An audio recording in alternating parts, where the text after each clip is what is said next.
Hari ini menurut tradisi gereja sedunia adalah hari kebangkitan Yesus Kristus.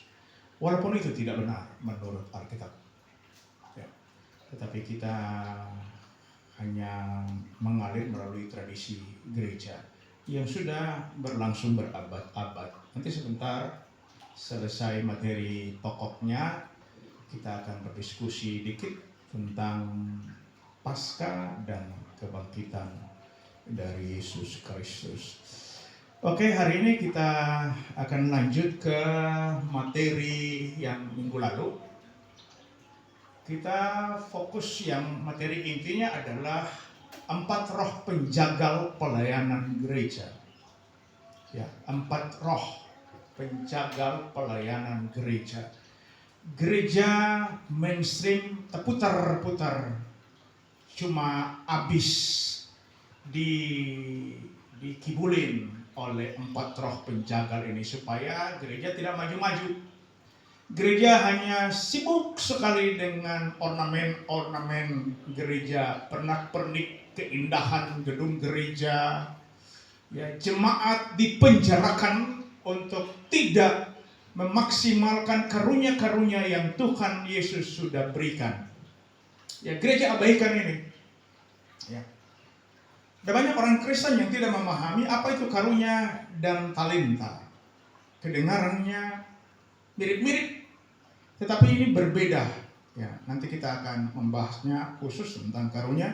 Sebenarnya beberapa tahun yang lalu saya sudah menyentilnya atau memberikan topik, ya, membahas tentang karunia-karunia. Setiap orang Kristen harus tahu, harus menemukan, harus menggunakan karunia.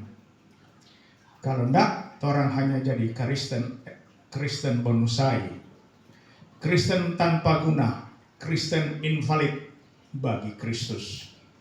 Ya, karena hanya dengan karunia itulah kita dapat berguna bagi Yesus Kristus. Ya. Komunitas kita memiliki moto pelayanan berguna dan berharga. Nah, bagaimana berguna?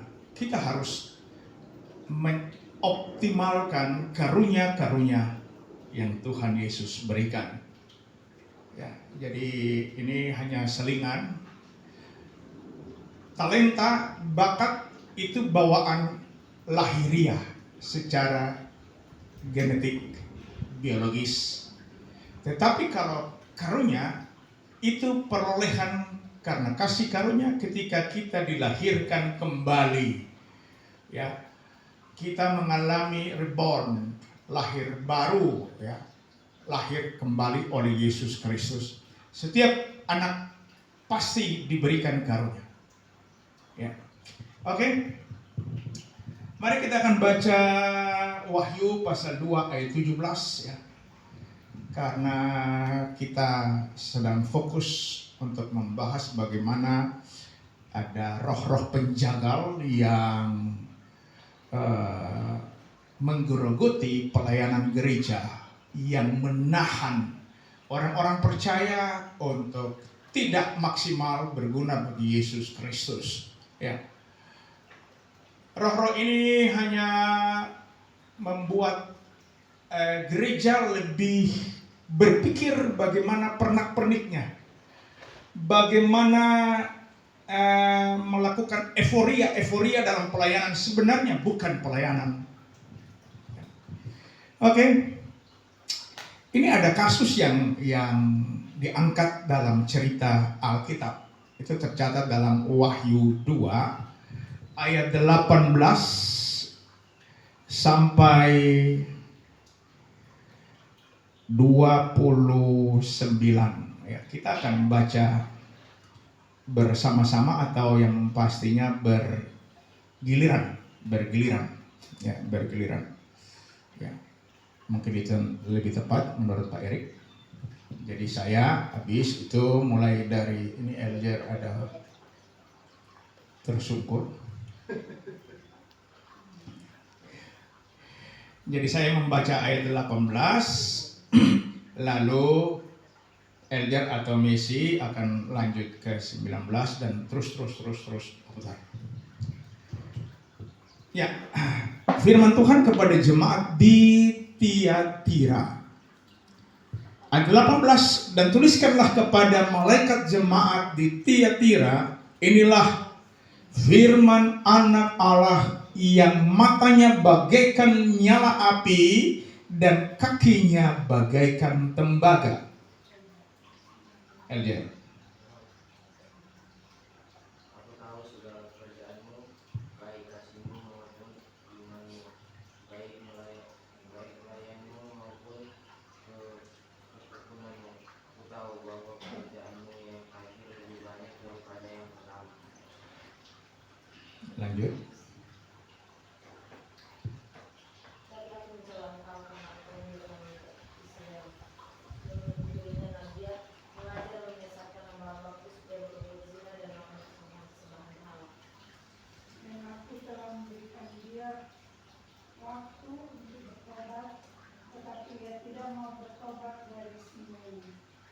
Lihatlah, aku akan melemparkan dia ke atas ranjang orang sakit, dan mereka yang berbuat zina dengan dia akan kulemparkan ke dalam kesukaran yang besar, jika mereka tidak bertobat dari perbuatan itu. Dan anak-anaknya akan kumatikan, dan semua jemaat akan mengetahui bahwa akulah yang menguji batin dan hati orang, dan bahwa aku akan membalaskan kepada kamu setiap orang menurut perbuatannya. Tetapi kepada kamu, yaitu orang-orang lain di antara Tiatira yang tidak mengikuti ajaran itu dan yang tidak menyelidiki apa yang mereka sebut seluk-beluk iblis, kepada kamu aku berkata, aku tidak mau menangguhkan beban lain kepada kamu.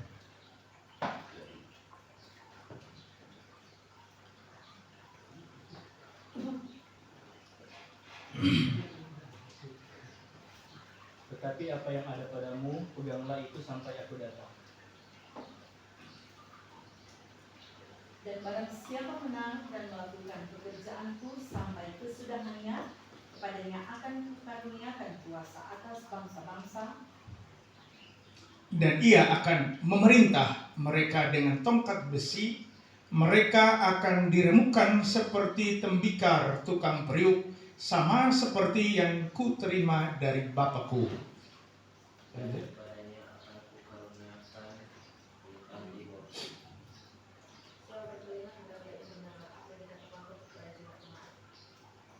Ya, ini ada suatu kisah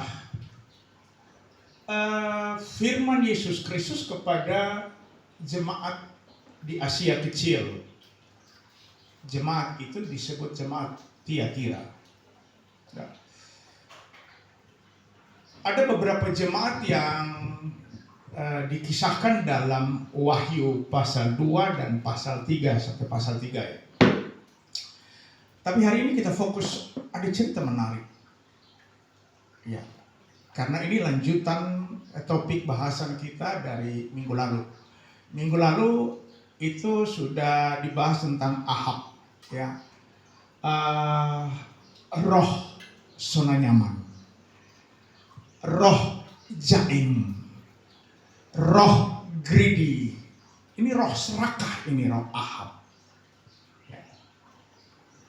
Tapi Ahab ini tidak mau berbenturan langsung dengan Nabot sebagai pemilik kebun anggur.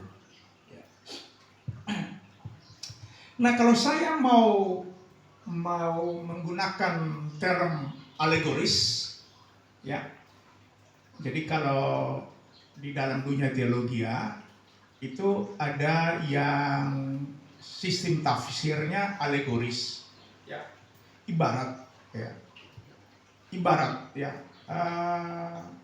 Misalnya tongkat berbicara tentang batu, berbicara tentang yang berhubungan dengan yang berbicara tentang itu. Ya. Nah, cerita Yesus mengumpamakan, mengalegorikan ada seorang yang bekerja di kebun anggur. Ya. Jadi saya tarik cerita Nabot ini, dia pemilik kebun anggur. Apakah kebetulan? Ya, tentunya tidak. Ya, tidak ada yang kebetulan dalam cerita Alkitab. Semuanya punya benang merah. Ya. Nabot ini adalah pemilik kebun anggur. Ya. Ini cerita di Wahyu ini ditujukan kepada gembala jemaat. Ya. Ini ada penyusupan di dalam pelayanan penggembalaan di dalam jemaat.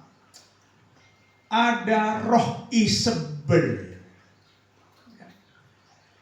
Ini perempuan yang haus kekuasaan, dia tampil, dia mau menguasai siapapun, dia menggunakan daya tarik keperempuanannya.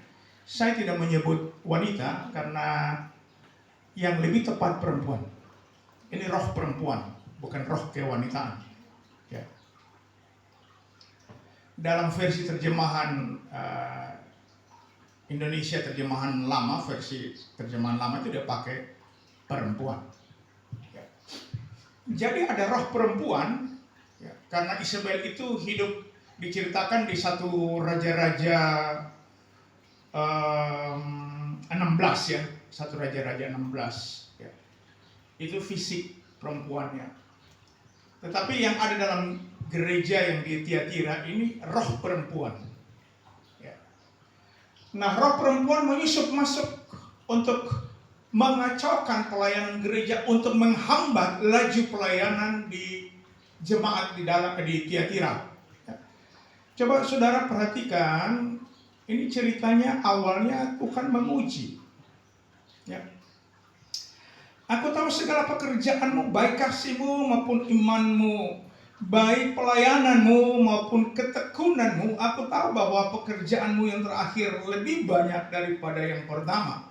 Jadi jemaat Tiatira ini giat dalam melayani pekerjaan Tuhan. Giat. Tetapi ayat berikutnya,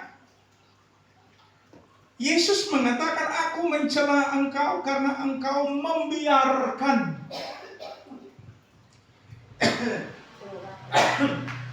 Bahasa yang lebih sopan, mengizinkan. Nah, orang biasa sebut-sebutkan, nah, sampai Tuhan pun mengizinkan. Nah, Bapak. Ini membiarkan. Ya, contohnya gini. Pokoknya kalau siapa yang berdiri di mimbar, ya itu tuh itu tuh hamba Tuhan.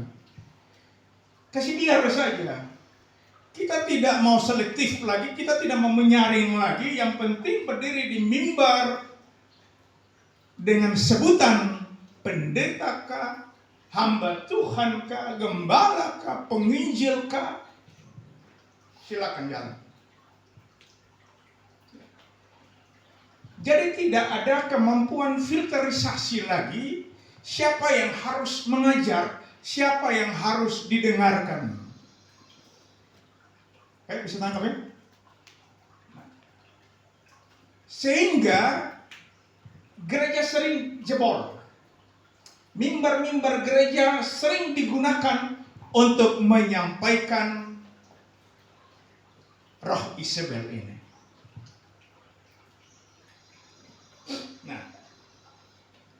Aku mencela engkau karena engkau membiarkan wanita Isabel atau perempuan Isabel yang benarnya, yang menyebut dirinya, dia angkat diri, menyebut dirinya sendiri Nabiyah. Nabiyah. Mengajar dan menyesatkan hamba-hambaku supaya berbuat zina. Ini kalau saudara bisa memeriksa dalam bahasa aslinya, ini mengajar hamba-hambaku. Yang diajar ini hamba-hamba yang laki-laki. Ya. Jadi kalau orang lakukan parsing morfologisnya untuk kata hamba dalam bahasa Yunani itu doulos. Itu bentuknya maskulin. hamba laki-laki. Kalau hamba perempuan itu dole, itu feminin. Sudah nggak, ya? Jadi kalau saya terjemahkan ke bahasa hari-hari, ya ada perempuan Isabel, roh Isabel ini menghinggapi perempuan-perempuan yang menguasai mimbar sekarang. Ya. Anda bisa bayangkan bahwa ada banyak gereja yang sekarang membiarkan perempuan yang menguasai mimbar dan berkhotbah. Ini hati-hati. Saya tidak mengeneralisir bahwa semua pendeta perempuan itu Isabel. Tidak. Tetapi roh Isabel ini adalah roh perempuan. Makanya Paulus mengatakan, aku tidak mengizinkan perempuan mengajar. Kenapa? Karena paling gampang disusupi oleh roh Isabel. Ya. Nanti kalau mau sebel dari belakang itu terlambat. Nah, mengajar dan menyesatkan hamba-hambaku Doulos supaya berbuat zina.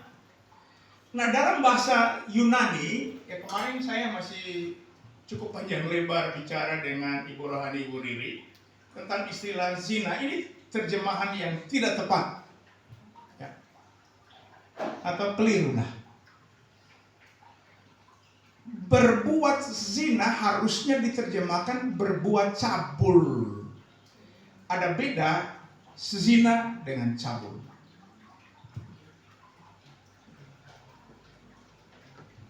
Cabul itu melakukan hubungan seks, ya, physically,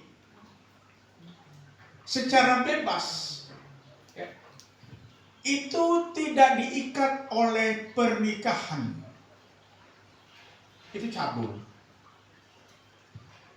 Kalau yang terikat dengan pernikahan suami istri, lalu istri pergi lakukan hubungan seks dengan yang bukan sahnya pasangan sah, itu disebut zina. Dalam bahasa Yunani disebut moikeo. Sudah bisa tangkap? Jadi moikeo atau zina itu hubungan seksual antara suami atau istri dengan yang bukan suami atau istri. Ya. Bisa tangkap ya? Ya. Nah, ini Alkitab mengatakan ini Isabel, ini nabiah, menyebut diri, dia angkat diri sebagai nabiah, mengajarkan para doulos, hamba-hamba Tuhan yang laki-laki ini, pendeta-pendeta sekarang yang kita sebut, ya, itu untuk melakukan porneia, ya, melakukan hubungan seks. Ini ilegal. Diajari tentang apa kok? Ya. Dia ini adalah antinomos yang Isabel ini. Harus hati-hati. Kita seringkali ngotot bahwa kita tidak hidup di dalam aturan Taurat. Betul. Tetapi tidak berarti kita antinomos. Tidak berarti kita anti hukum. Karena di dalam Kristus itu ada hukum, ada nomos. Versinya dari Yesus Kristus. Makanya Yesus bilang begini, barang siapa yang melihat perempuan, lalu timbul aurat keinginan seksual, dia sudah zina. Nah, ini konteksnya itu adalah hubungan suami istri, sehingga dia pakai istilah moikeo, zina. Moikeo. Karena secara kontekstual, itu orang Israel datang tanya, kenapa Musa menulis surat cerai untuk orang atau laki-laki Israel Yahudi yang mau ceraikan istrinya, harus ada surat cerai. Jadi Yesus sementara mengkritisi perlakuan orang-orang Yahudi, khususnya laki-laki, terhadap istri mereka. Kalau dorang suka, dorang ikut kasih berangkat, ceraikan.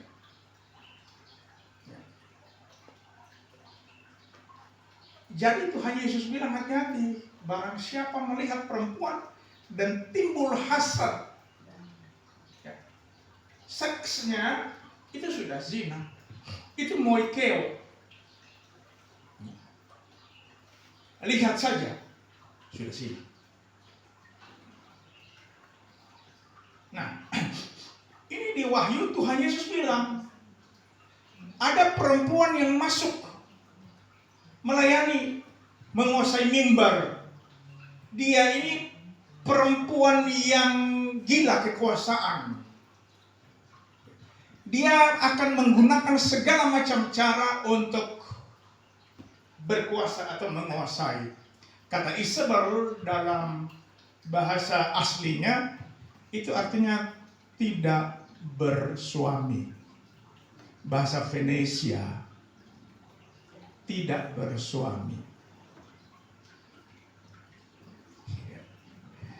Dia punya papa, dalam bahasa Venesia, Baal itu artinya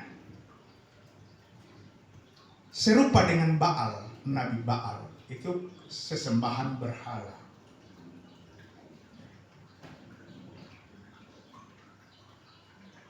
Nah, Isabel ini ada tinggal di wilayah Tirus. Kalau saudara membaca, itu ada yang disebut epitet, gelar, ciptaan yang sempurna, ciptaan yang sempurna, gambar dari kesempurnaan itu apa? Jadi gambar kesempurnaan itu dulunya bergelar Lucifer. Dulunya bergelar Lucifer. Nabi Yehezkiel disuruh bernubuat menggunakan istilah Raja Tirus. Itu Tirus itu menggambarkan geografis yang batu-batu semua, yang berbatu-batu. Sehingga kalau saudara membaca, itu ciptaan yang terindah, termulia, ya, gambar dari sempurna, gambar dari kesempurnaan itu ada dikelilingi oleh batu-batu permata. Ya. Itu Tirus. Nah, apa ini kebetulan? Isabel, engkau cantik, ya. Jadi ternyata pemegang kekuasaan di Eden itu cantik, itu perempuan.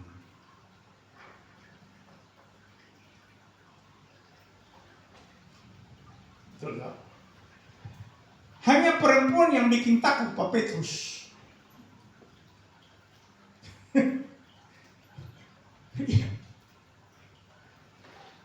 Hanya perempuan yang bikin takut Nabi Elia. Itu tuh Isabel. Aneh kan?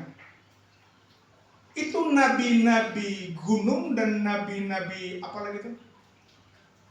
Asyera. Ada 450, ada 400, jadi 950 nabi-nabi. Itu Elia sembelih rupa ayam potong. Waktu Isabel dengar, Isabel kasih komentar dan mengintimidasi Elia. Kita akan bikin ngana Elia sama dengan ngana ada bikin itu 850 nabi. Lalu Elia bikin apa? Lari pasang bunyi minta mati. Ini nabi besar ini. Minta mati. Nah, Isabel memporak-porandakan Ahab dan kerajaan Israel. Isabel ini yang ahli di dalam mempergunakan roh agamawi. Dia panggil saksi dusta yang sudah dibayar, Mamon. Ini ahlinya.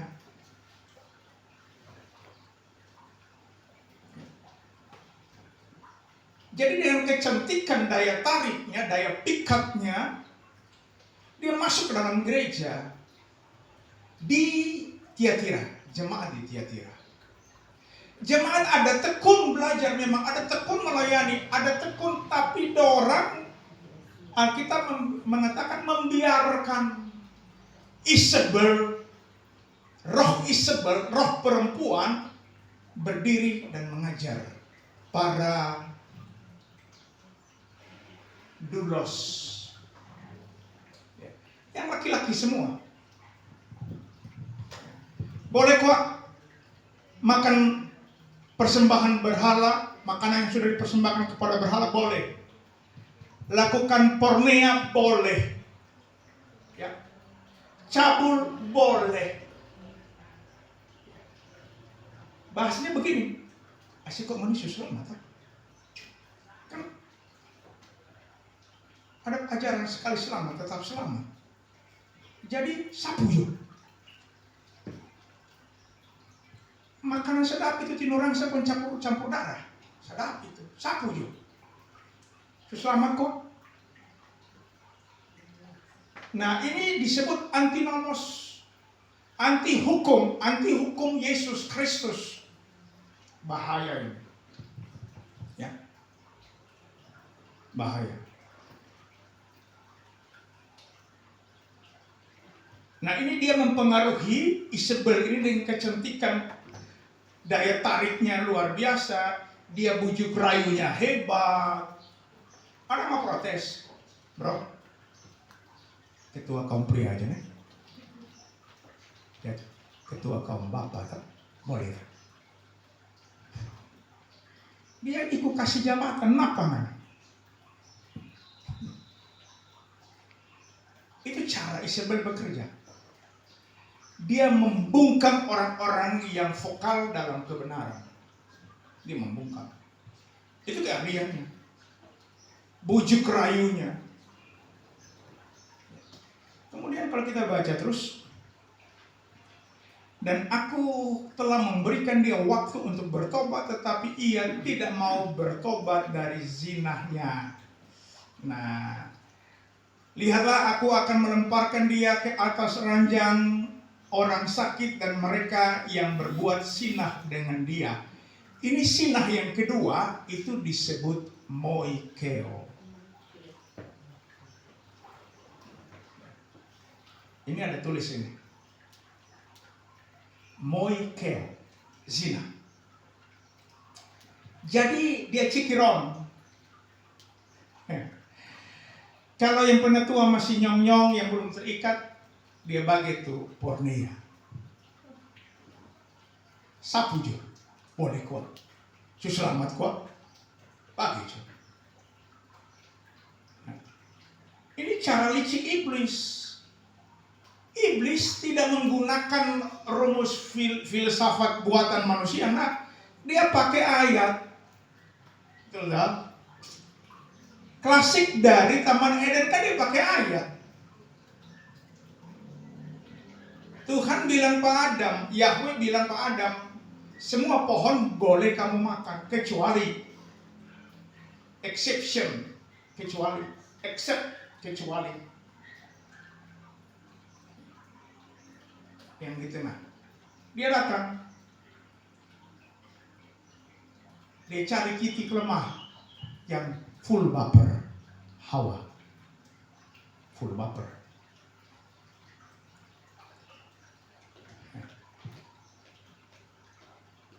Dia kasih putar, cuma putar. Nyanda yang semua pohon tidak boleh kamu makan kecuali di tengah, cuma putar. Cara klasik sampai sekarang.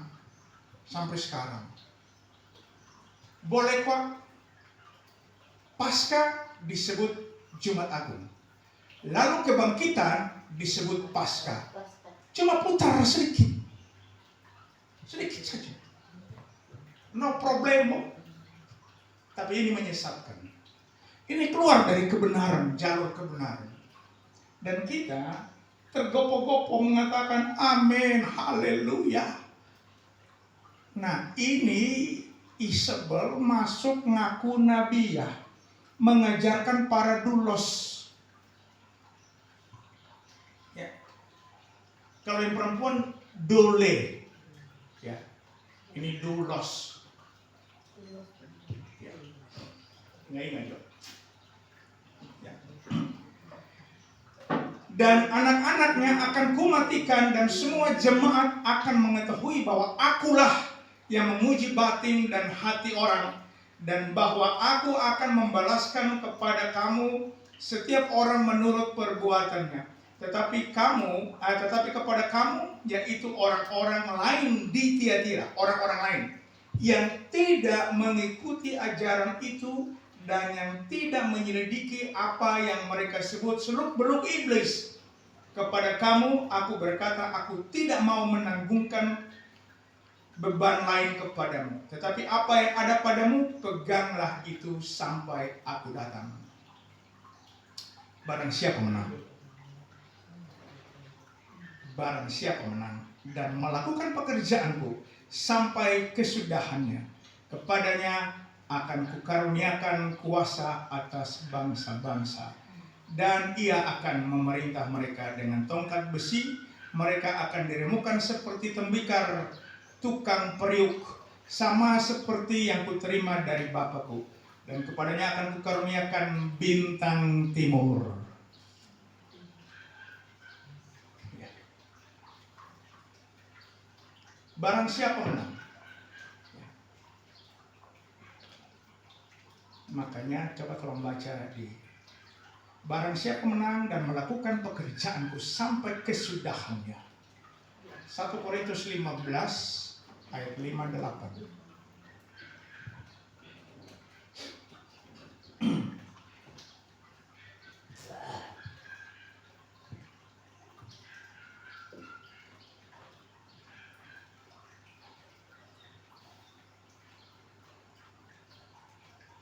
Silakan.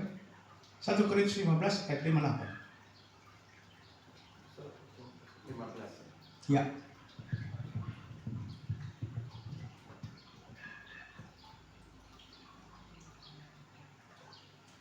Karena itu saudara-saudaraku yang kekasih, berdirilah teguh, jangan goyah, dan giatlah selalu dalam pekerjaan Tuhan. Sebab kamu tahu bahwa dalam persekutuan dengan Tuhan, jerih payahmu tidak sia-sia. Oke. Jadi kalau saya mengkorelasikan dengan topik utama ini, Isabel, berdirilah teguh, jangan tergoda oleh rayuan Isabel. Jangan tergoda. Giatlah selalu dalam pekerjaan Tuhan. Giat. Ada jemaat Tiatira yang tidak terpengaruh oleh ajaran Isabel.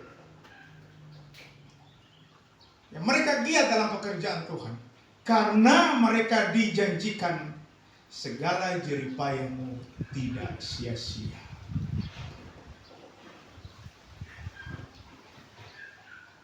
Jadi Paulus secara profetis mau menasihatkan kita atau mau menasihatkan jemaat yang ada di Tiatira, giatlah selalu dalam pekerjaan Tuhan.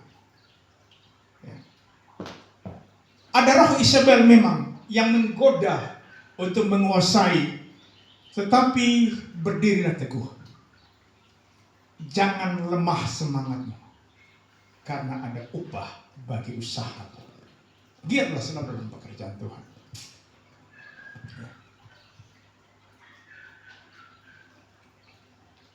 Nah, gereja sementara berhadapan dengan roh perempuan, roh kecantikan. Makanya tolong taruh kira, kalau gereja yang sibuk dengan berhiaskan pernak-pernik keindahan, itu tanda-tanda ada Isabel di dalam. Bisa tangkap? Tanda-tanda. Dia tidak mengirim jemaatnya untuk keluar memberitakan Injil. Semua dikumpulkan, dibuat bonsai. Gereja dihiasi dengan pernak-pernik yang indah. Itu tanda-tanda gereja itu sedang disusupi oleh roh Isabel. Para penatua, para diakonosnya, diakennya dilumpuhkan oleh kecantikan Isabel. Ini Isabel ini kan roh daya tarik, ya kan? Jadi dia hanya sibuk untuk mengurus diri, dandan, gitu. Dia ingin menguasai.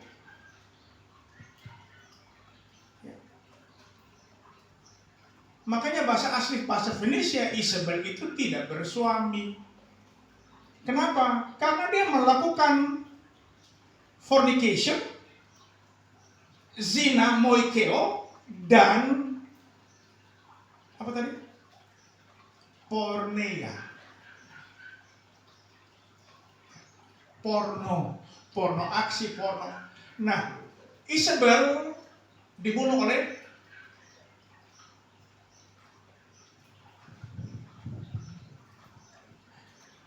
ini ada kisah ya. Elia lari. Elia ketakutan. Nabi besar ini yang datang memuliakan Yesus Kristus, Musa dan Elia. Untung waktu Elia lihat dari atas nggak ada Isabel di bawah. Kalau nyana dia yang turun. Dia hanya lihat ada Petrus, Andreas, Yohanes. Jadi dia turun. Kalau nyanda, dia bilang Musa, bro dia turun.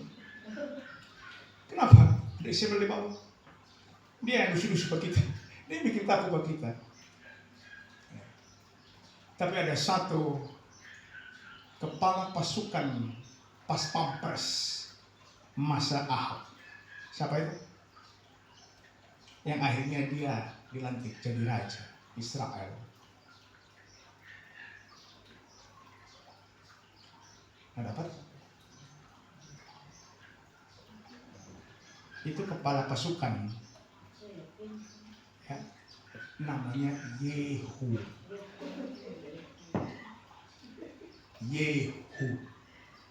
Namanya paling singkat ya, Yehu. Ketika dia pulang perang, dia sampai di mabesnya Isabel. Lalu Isabel bersaparia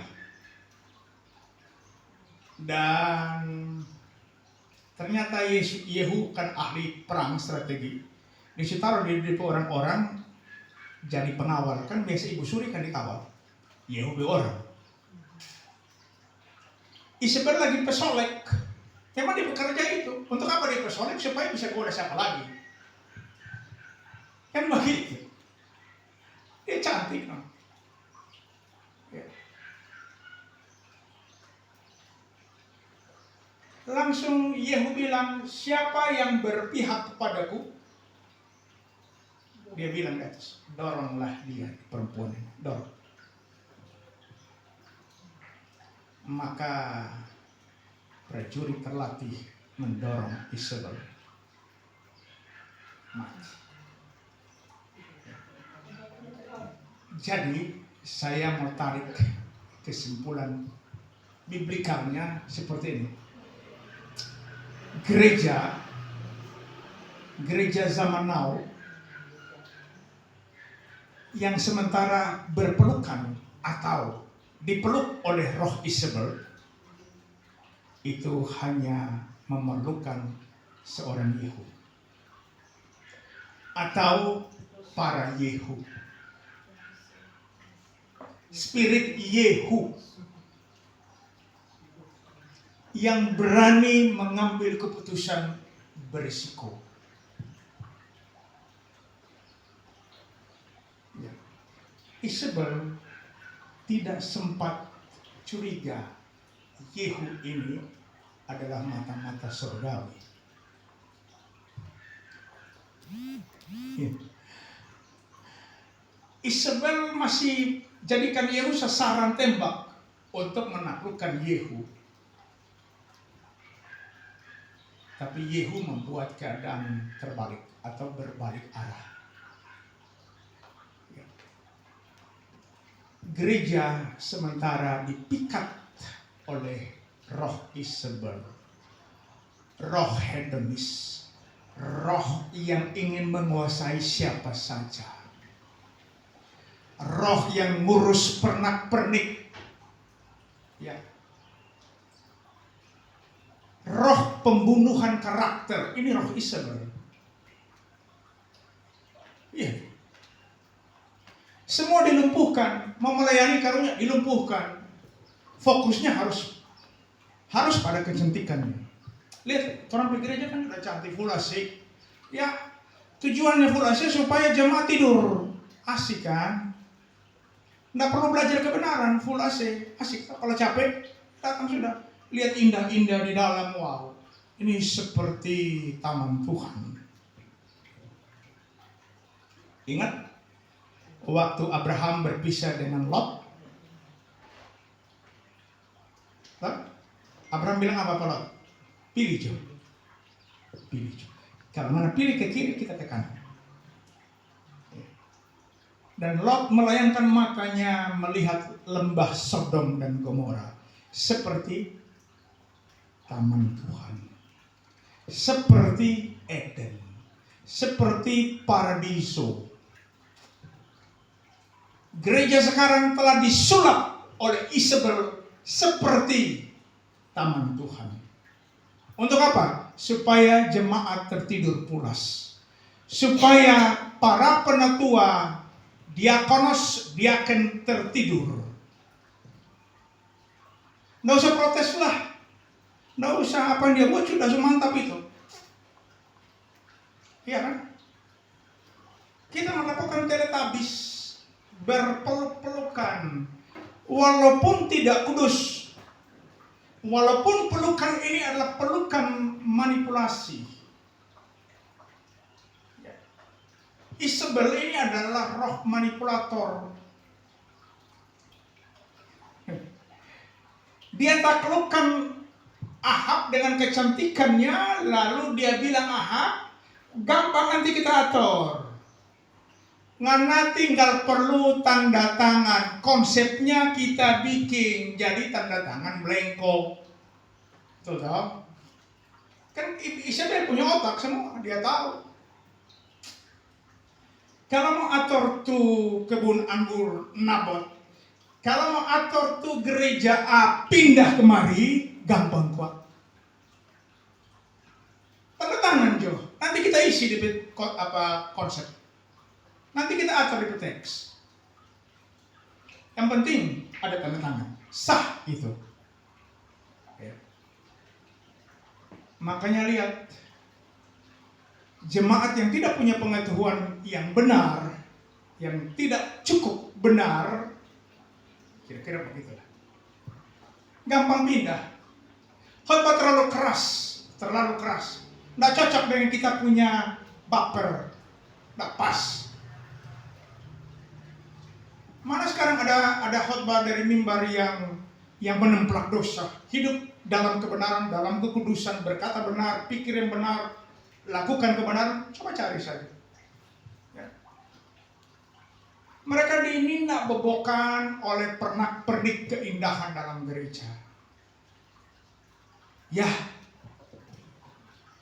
atas nama humanisme, iya tak? Sopan santun dalam bertutur, kemudian biarkanlah sinah jalan terus.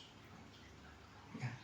Moikeo jalan terus, pornea jalan terus, Jadi jangan heran sekarang jemaat sibuk bertanya kenapa pendeta A jatuh dalam perzinahan, kenapa pendeta A ambil pendeta B punya istri.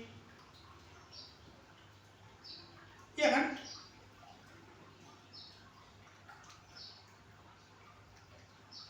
Jadi gereja sekarang lagi kompromis, ya, kompromi dengan dosa. Yang berdiri ngajar adalah Isabel.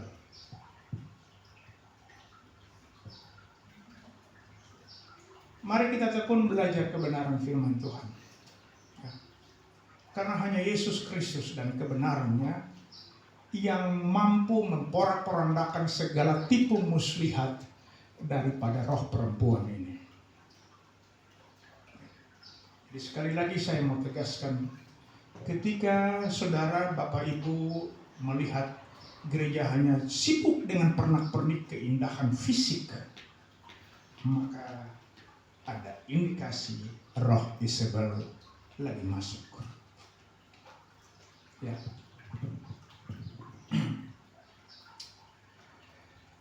Saya dididik, sekali lagi saya tidak bermaksud apa-apa, tapi ini pengajaran harus saya ulang-ulang karena ini pengajaran. Dulu waktu pemuda di Syarioh, Om selalu berteriak, jangan kumpul-kumpul moni di sini, semua nanti jadi Farisi dan ahli Taurat.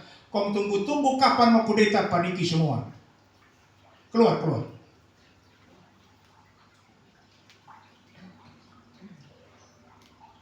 Jadi selama kita ada di sana, walaupun umur pendek tidak sampai masa tribulasi atau masa tribulasi awal hanya 1 tahun, ya, itu gereja Syarioh memang dapat sayang, nyada ada pernak-pernik.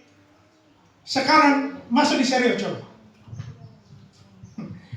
lihat itu mentereng sekali, promonya hebat. Wow, gereja mengandalkan promo, tampil fisik. Untuk tarik apa?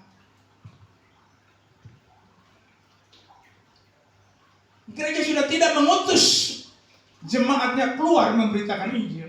Sekarang gereja menarik orang luar masuk ke dalam. Yang lebih tepatnya kok dari gereja tetangga pindah. Karena dihiasi dengan begitu indahnya. Ini roh perempuan, roh Isabel.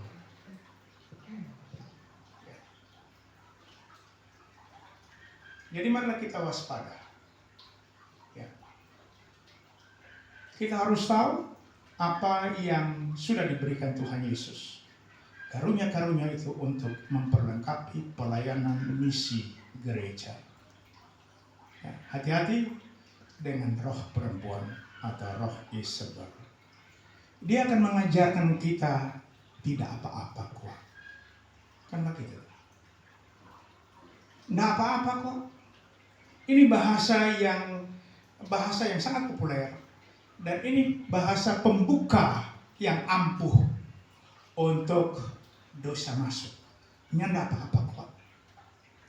Kalau makan buah pohon itu, nyanda apa-apa, nyanda mau mati.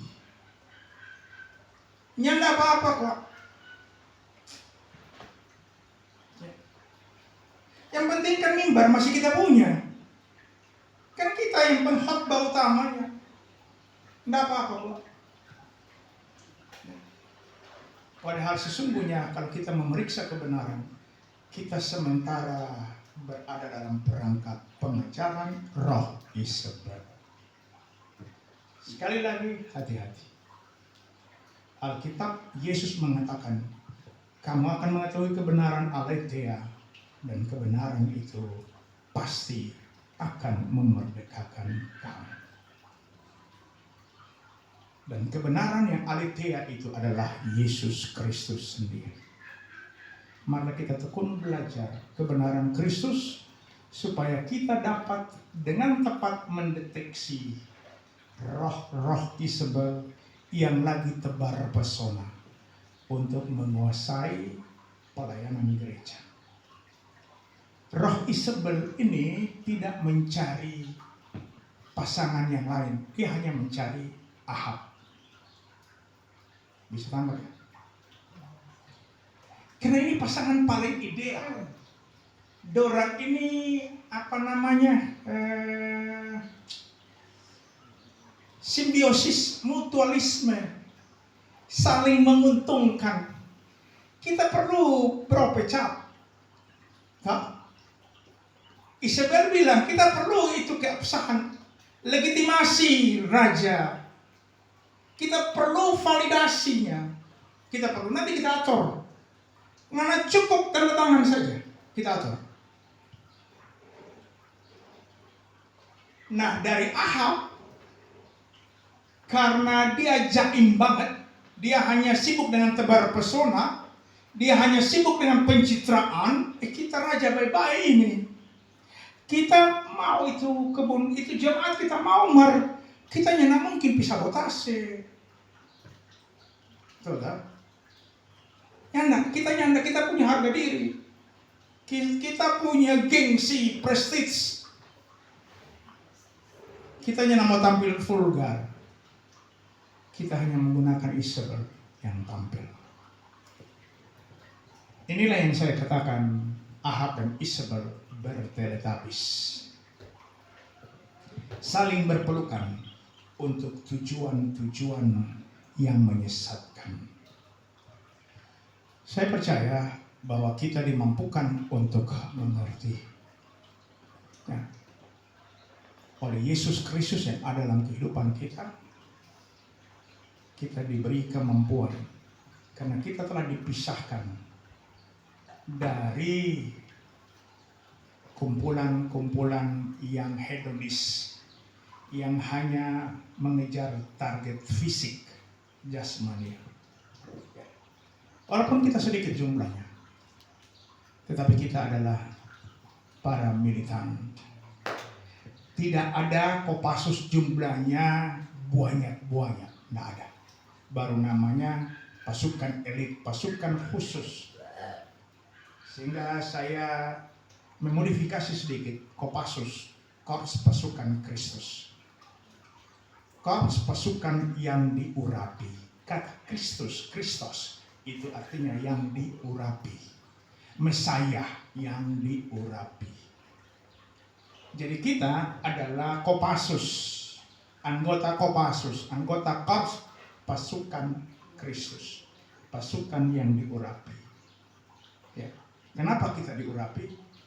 Karena kita terus-menerus belajar kebenaran Yesus Kristus. Tuhan Yesus memberkati. Dan kalau ada pertanyaan, disilahkan. Karena ini memang topik sensi. Ya. Ini bagaimana kita mendeteksi roh Isabel yang rajin tebar pesona. Ya. Rajin menghias gedung gereja. Rajin membuat acara-acara seremonial supaya dapat lihat beragama. Kan begitu. Dapat lihat beragama kan? Seremonial. Dikumpul semua. Jadi kalau baca Bapak itu kisah bagaimana kelicikan Isabel, ya saya biasa gunakan istilah tricky brain. Ya, tricky brain. Ini tipu muslihat yang cerdas. Ya. Dia gunakan itu roh agamawi. Ya. Keputusan ada di tua-tua, tak? Panggil jo, saksi-saksi palsu. Ini pelayan-pelayan yang dapat disuap. Seorang nyedoi.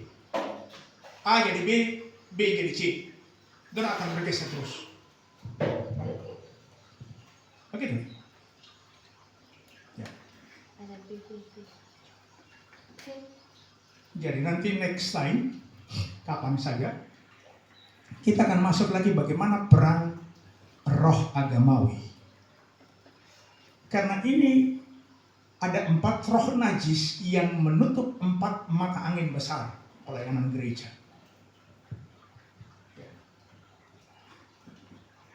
Utara, selatan, timur, barat. Gereja lumpuh. Ada 4 roh ini dia.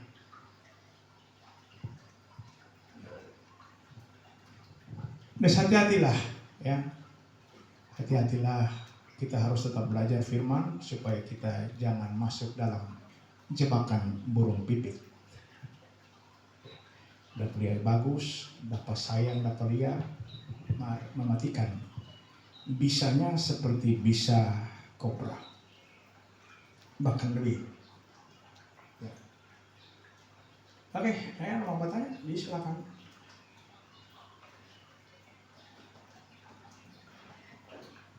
Atau semangat kan semua kan.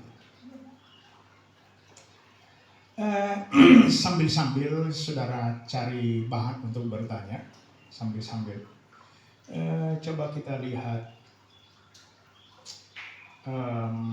Efesus 6 ya.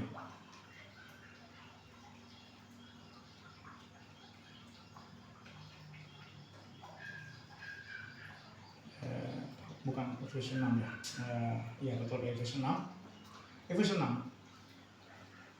Mari kita baca supaya kita bisa menangkap ini baik-baik. Ayat 10 mulai sampai ayat 18. Ayat 18. Oke, Efesus 6 ayat 10 sampai 18. 2-3. Akhirnya hendaklah kamu kuat di dalam Tuhan, di dalam kekuatan kuasa-Nya. Kenakanlah seluruh perlengkapan senjata Allah, supaya kamu dapat bertahan melawan tipu muslihat iblis. Karena perjuangan kita bukanlah melawan darah dan daging, tetapi melawan pemerintah-pemerintah, melawan penguasa-penguasa, melawan penghulu-penghulu dunia yang gelap ini, melawan roh-roh jahat di udara. Sebab itu, ambillah seluruh perlengkapan senjata Allah, supaya kamu dapat mengadakan perlawanan pada hari yang jahat itu, dan tetap berdiri sesudah kamu menyelesaikan segala sesuatu. Sampai situ saja dulu. Alkitab mengatakan pakai seluruh perlengkapan senjata Allah supaya apa? Supaya bukan cuma kuat, dapat melawan. Dari mimbar ada pesan-pesan Torah. Saya kalau ngomong Torah, saya ingat Pak Erik lagi. Pentorah.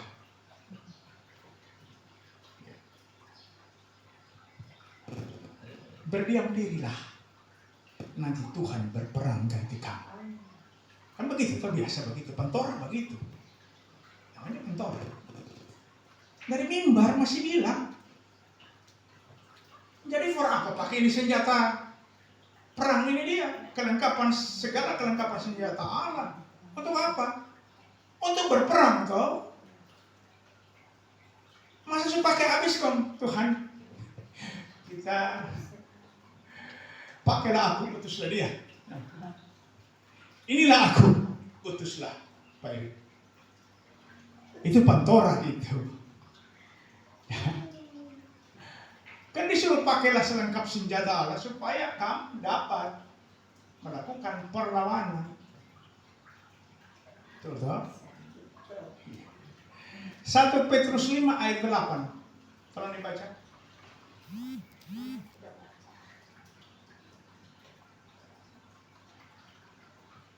Sadarlah dan berjaga-jagalah, lawan musuh iblis, berjalan keliling sama seperti singa yang mengaum-aum dan mencari orang yang dapat ditelan. Terus Lawanlah dia dengan iman yang teguh, sebab kamu tahu bahwa semua saudaramu di seluruh dunia menanggung penderitaan yang sama. Terus Dan Allah sumber segala kasih karunia yang telah memanggil kamu dalam Kristus kepada kemuliaan yang kekal, akan melengkapi, meneguhkan, menguatkan dan mengokohkan kamu sesudah kamu menderita seketika lamanya. Oke. Kalau perang kira-kira ada luka sakit nggak? Ada. Ya pastilah, namanya perang. Kalau dongeng tidur, namanya perang. Tuhan suruh perang, suruh balik ke Tuhan. Berdiam dirilah. Lalu itu pakai senjata canggih, dan for apa dong? Kan Alkitab mengatakan jelas itu, lawanmu dia bolos, lawan musuh bebuyutannya dia bolos. Kalau itu kurcaci naskoplan itu sepigi. Usir. Alkitab mengatakan Yesus bilang usirlah setan-setan. Usirlah itu kurcaci, tak perlu lawan. Mikir. Setan-setan usir saja, dong lari pasti, lari. Alkitab menjaminkannya. Yesus sendiri menjaminkan. Karena dia memberikan kuasa kepada kita. Tapi untuk dia bolos mesti perang. Luka-luka memang. Ya toh? Nanti Tuhan yang Alkitab bilang cerita Tuhan akan memperlengkapi. Coba. Dan Allah sumber segala kasih akan yang telah memanggil kamu dalam Kristus kepada kemuliaan yang kekal, melengkapi, meneguhkan, menguatkan, mengokohkan. Perang dulu kuat. Mau perang bermimpi menghayal mahkota kemuliaan. Nyana mau perang.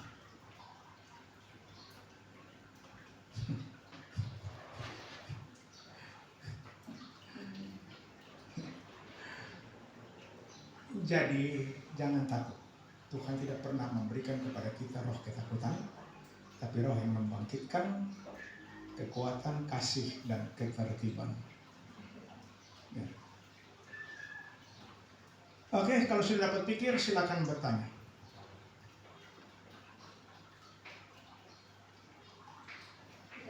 Ya, silakan.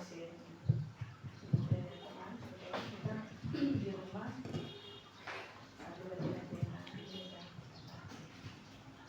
ya sudah bilang kawan